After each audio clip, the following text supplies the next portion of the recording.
કમોસમી વરસાદ અને ખેડૂતોના પાકને થયેલા નુકસાનને લઈને બોટાદના રાણપુર શહેરમાં કોંગ્રેસે રસ્તા રોકી આંદોલન કર્યું। યુથ કોંગ્રેસ પ્રદેશ અધ્યક્ષ હરપાલસિંહ ચુડાસમા, પ્રદેશ મહામંત્રી વિરલભાઈ કટારિયા અને અન્ય આગેવાનોની ઉપસ્થિતિમાં ખેડૂતોએ વળતર અને પાક વીમા સહિતની સહાયની માંગણી કરી છે।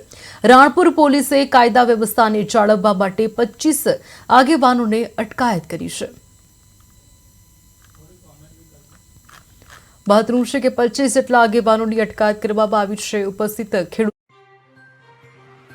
સહાયની માંગણી કરી હતી।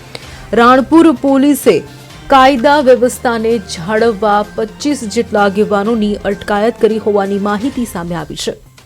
તમે જોઈ શકો છો પાટનગર નેટવર્ક ન્યૂઝની સ્ક્રીન પર કે કેવા પ્રકારે યુથ કોંગ્રેસ અને આગેવાનોની ઉપસ્થિતિ રહી હતી।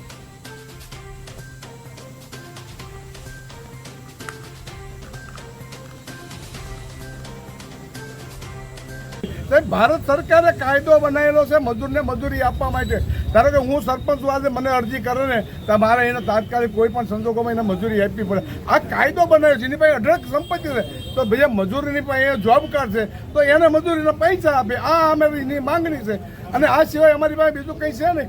ઘણા ટાઈમથી પ્રયત્ન કરવી છે છતાંય રહેતા નથી। બીજા હમણાં જે વાત થઈ સાહેબ, અમારે 5630 ખેડૂત છે, એનો 16-17નો વીમો છે।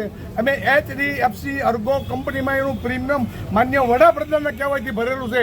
હું લેટર નહીં લઈ, મારી પાસે એનો લેટર સહિત છે। અને આજ સુધીમાં સાહેબ અમને ન મળ્યું। એવડાએ તૈયાર હતા, દુષ્કાળમાં જ્યો જેને ક્રોપ કટિંગ કર્યું એ કહેવા માંગતા હતા કે થાય સાહેબ એનો હિસાબ કર્યો એટલે 80 કરોડ રૂપિયા અમારે HDFC અર્ગો કંપની પાસે લેવાના નીકળે। આ સરકારની આગળ અમે રજૂઆત કરી, કોઈ પણ અમને સાંભળ્યા નહીં સાહેબ। નો છૂટકે આજે ગુજરાત હાઈકોર્ટમાં અમે કેસ લડવી છે। એટલે ભાઈ અમારો હક છે, અમારો અધિકાર છે, એના માટે અમારે કોર્ટમાં જવાનું। એટલે આ દેશની સરકાર અને રાજ્યની સરકાર હાવ નિષ્ફળ થઈ છે, બેરી મૂંગી સરકાર છે। અને કાન ઉગાડવા માટે સાહેબ અમે આ કર્યું છે। અને જો પરિણામ નહીં આવે તો જોવાય જેવા છે કદાચ નેપાળ વાળી થાય તો ના નહીં। મોટી સંખ્યામાં અમારા પશુપાલનનું પણ મૃત્યુ થયું છે। ઘાસચારો જે કંઈ હતો એ પણ આજ બળીને ખાક થઈ ગયો છે। અને ખાસ આજ કપાસ બધો પતી ગયો છે તો ખોળના ભાવ પણ હવે આસમાને જશે। તો આમાં માલધારીનો શું વાંક?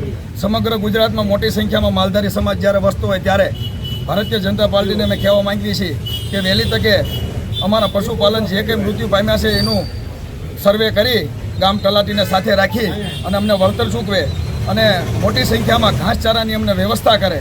અને ખોળની જે ગોણ્યું પણ હવે મોટા ભાવમાં વેચાય છે એમાં અમને સબસિડીની રાહત મળે એવી માલધારી સમાજની અમારી માંગણી છે।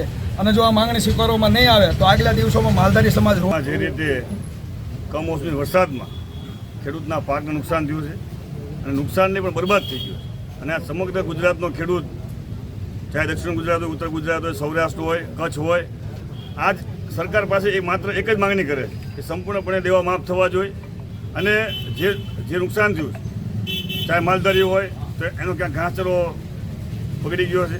અને આવતા દિવસોની અંદર જો સરકાર ખેડૂત ઉપર જો ધ્યાન નહીં આપે તો જેમ નેપાળની અંદર લોકોએ ભેગા થઈ અને સરકારને ઉઠલાવી નાખી હતી, આવતા દિવસોની અંદર તમામ ખેડૂત ગુજરાતના ભેગા થઈ અને ગાંધીનગરની અંદર કૂચ કરશે અને વિધાનસભાની અંદર ઘેરાવો નાખશે। અને સરકારને ખેડૂતની સામે જોવું પડશે, નકર એનો જવાબ ટૂંક સમયની અંદર